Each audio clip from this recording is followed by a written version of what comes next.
Ideally, in making a presentation like this for public distribution, one should have shaved, look as smart as possible, but I chose not to postpone this presentation until that is done, so as to take advantage of the momentum represented by my resolve to continue these video expositions and ride on the crest of that initiative to more polished presentations with time.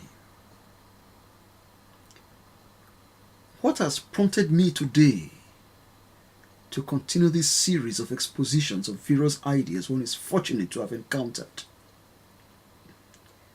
This morning, I read the first chapter of English science fiction and alternative reality writer Olaf Stapledon. The first chapter of his novel, The Star Maker. In this work, we find a man seated on a hillside looking into space.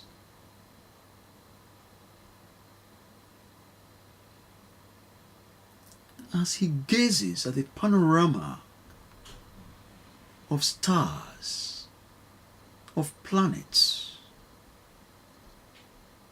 moving in majestic motion, at least as he can perceive in his imagination, within spans of time and space, that the human being cannot experience but can imagine and understand through the mind. He tries to place this cosmological emporium, this sense of infinite depth, in context. What is the value of human life against this ultimate immensity? When the light, or in the context of the fact that the light reaching our eyes at any point in time on earth, light coming from the distant stars, actually began to travel at a point in time when the earth was not yet born, when even the sun that makes existence of the earth possible was yet to be. On account of the vast distances traveled by light, the phenomenon that demonstrates the greatest speed known to humanity, crossing this fantastic ocean, it reaches us only across billions of years of time, bringing messages from a point before our first ancestors set foot on the earth. In the context of this fantastic scope, what is the value of the life of you and I? What is the significance of the existence of the bipedal creature? That frail creature who walks on two legs on a small planet orbiting a dwarf star in the Milky Way solar system, a corner of the cosmos.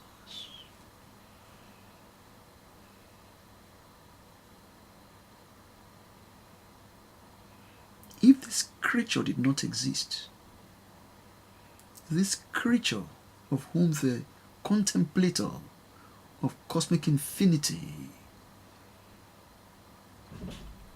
belongs to its species, if this creature was not, of what value would that be to the universe? Does the cosmos care?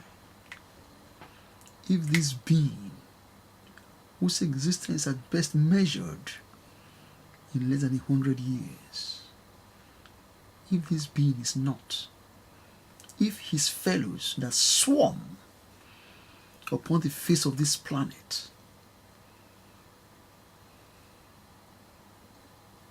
coming and going every few years, relatively speaking, if none of them were, of what value, of what significance would it be within the awesome immensities of space and of time are represented by cosmic being?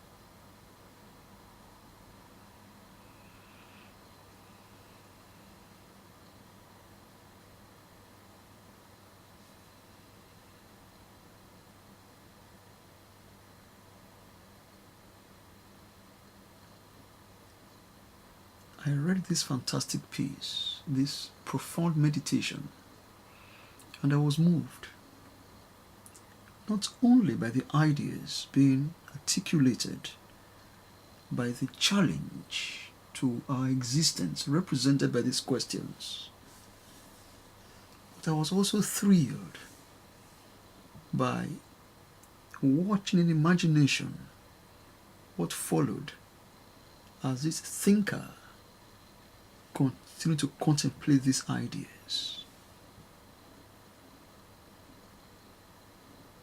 He saw himself leaving the earth, traveling into space beyond his body.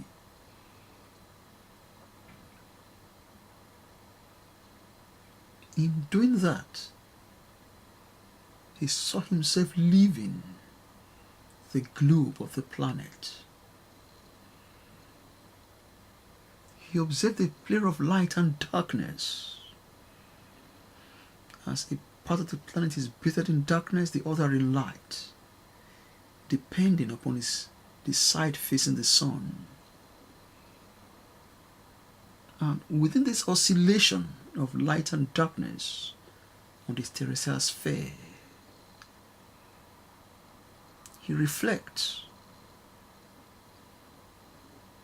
upon the unity of polarities that constitutes much of our life on earth, represented, for example, by his experience as a married man living with his wife, male and female, two individuals, different, but striving for unity in the midst of that difference. And he seems to perceive in this effort of unity in contraries some sense of meaning of what it is to be human in the midst of cosmic vastness and its seeming indifference to the temporal permutations of the bipedal creature who walks the earth and of which he is a representative.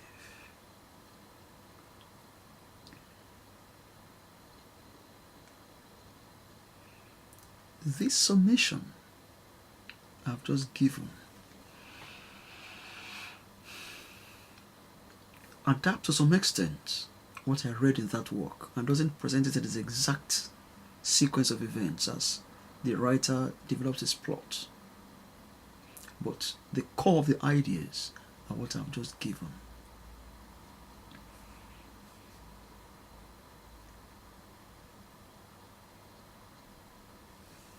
Having read this wonderful piece and momentarily traveled with this man beyond the bounds of the earth, beyond the framework of my own body, of my own mind,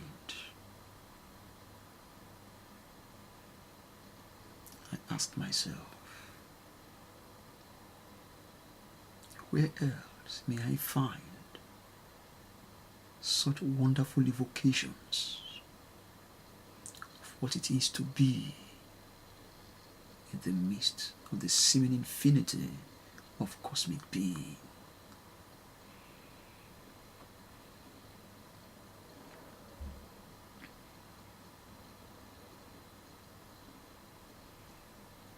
My mind went to my good friend, Immanuel Kant, the master of Königsberg.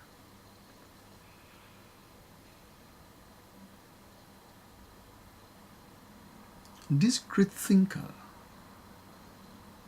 18th century, I think, in Germany, he was known never, or rarely if ever, to have left his hometown, Königsberg.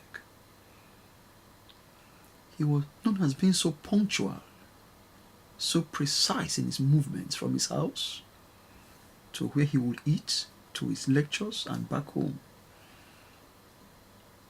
that the women in managing their homes, they set their clocks according to his motions, because Kant was understood in terms of his daily routine as being as regular as the predictability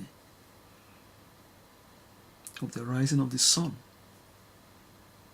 and the emergence of the moon.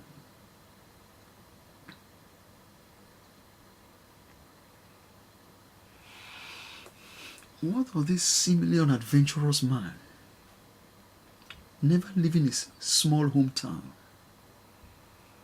very predictable in his movements, nothing unique, nothing unusual?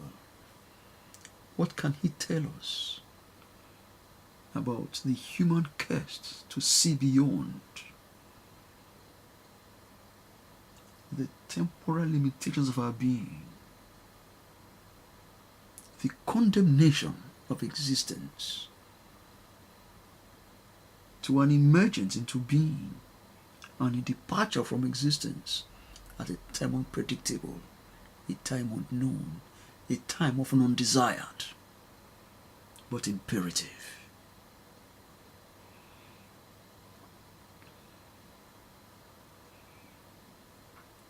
In the penultimate section of his great work,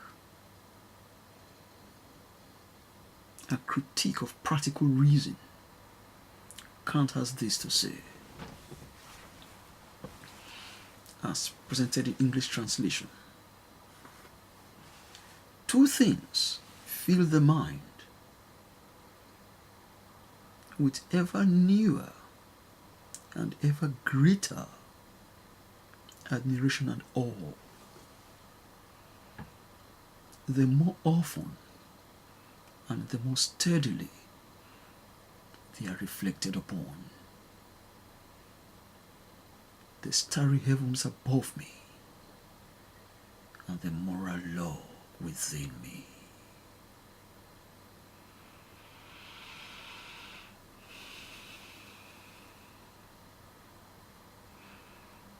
These words are on Kant's headstone where he is buried.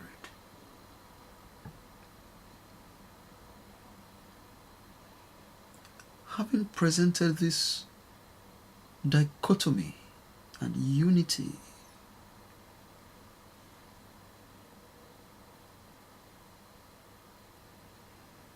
between the celestial bodies and their spatial elevation,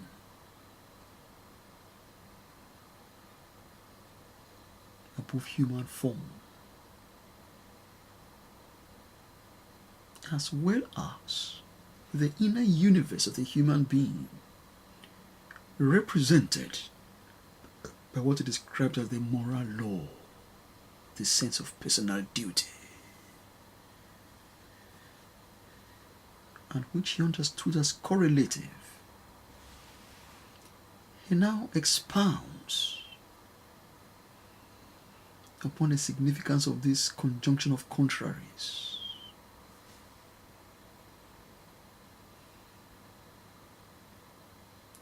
he states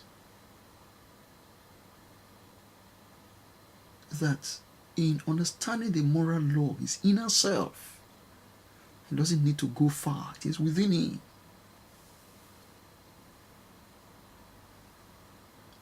The celestial bodies, on the other hand, are distant from him, and beside them, he, a little creature on this planet, who has been given as a loan the breath of life for a short time,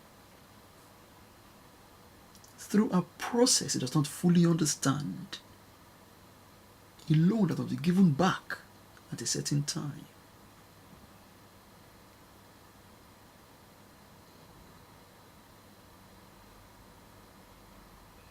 That even within this context of finitude, of the contingency of his being upon processes he does not fully grasp, within the limitation of the temporal span of that existence, as compared to the immensity of the cosmic expanse in which he finds himself, that within these contradictory conjunctions of the immense and the minuscule, the celestial universe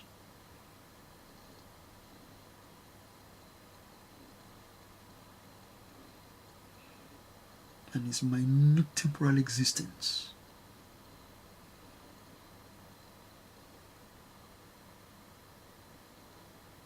that he understands himself as being able to transcend his limitations, his temporality, his seeming insignificance within the cosmic scope, by being able to make his mark on the infinite.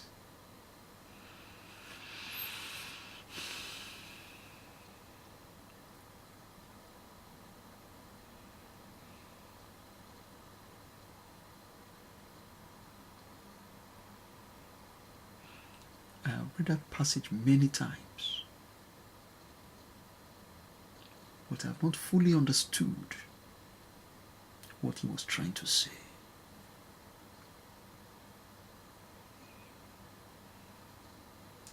How can you make your mark on the infinite in the midst of your littleness within the cosmic scope? How?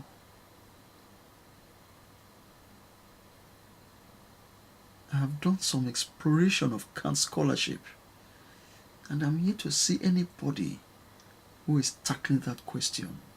I won't claim to have done much reading in this regard, but just a little cursory exploration, just to open me into what the master has to say about this making of meaning, this effort to transcend our seeming helplessness within this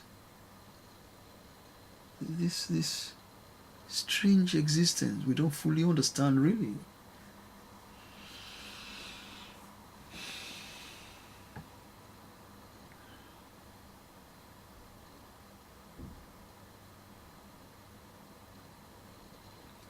In the 17th century, there was another man in a different city, in Cambridge, in England, who addressed similar questions. In his own case, his focus was his belief in God in a Christian sense, and his reflections upon what he saw as the being of God in the context of eternity timelessness and infinity of space. And the question is sort of posed to himself: to what degree can the human being grasp these structures through which this infinite being,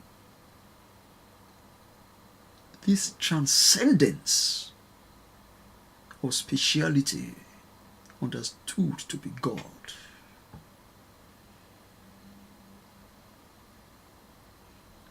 To what degree can the human person understand the structure of the universe by this infinite mind?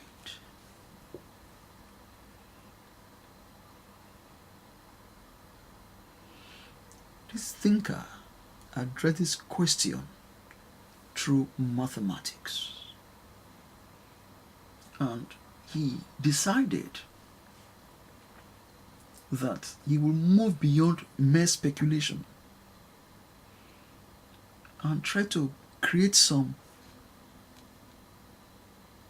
mathematical explanations of the structure of the universe that other human beings, using his mathematical formulae, can prove for themselves to be correct, so that everybody can agree about the scope of our understanding, at least up to a point, yes, of the structure of this universe and the laws by which it works.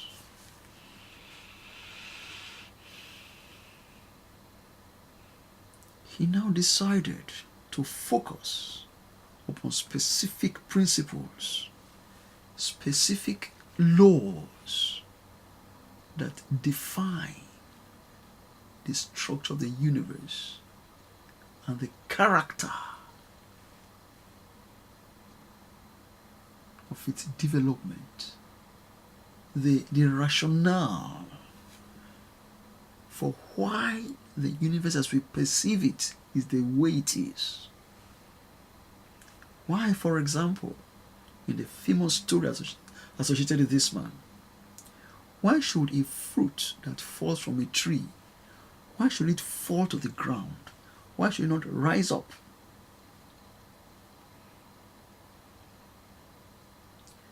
Why don't we fall into space? Why do we remain standing on the earth? Why is the earth able to revolve around the sun? Why? Why does it not spin into space?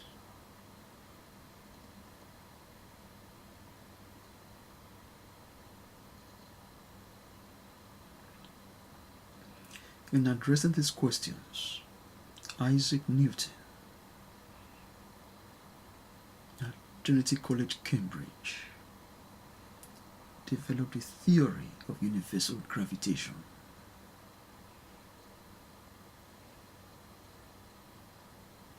The understanding of gravitational law as responsible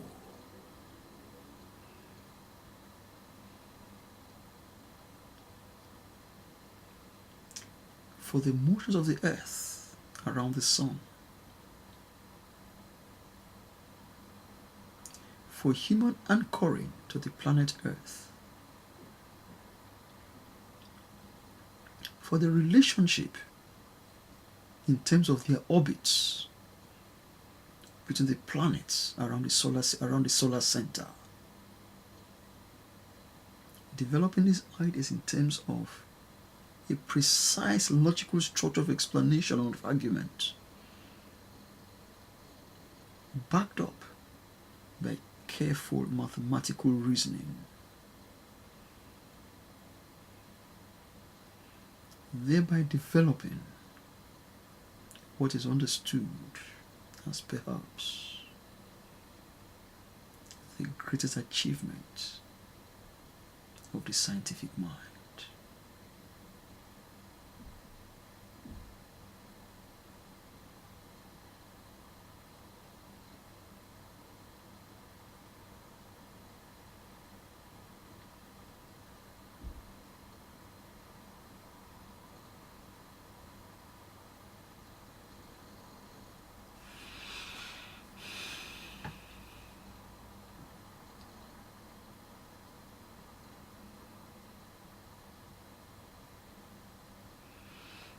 I had wanted to continue this exploration of the ideas and the texts that have come to my mind on reading Stapledon's work, the first chapter. But the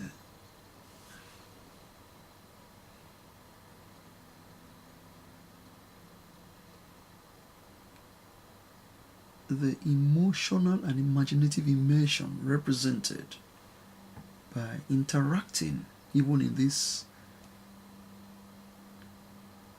brief recalling of the little I know of the works of these masters, I feel like a person who has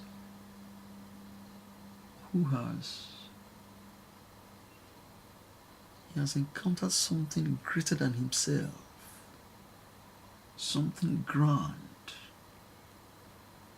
something sublime, something awesome, something numinous, and it is compelling as well as confronting one with a sense of one's distance from that which you address. That I feel compelled to come to a conclusion for the moment of this exploration, and at another time to continue with the exposition of the texts that I am considering under the inspiration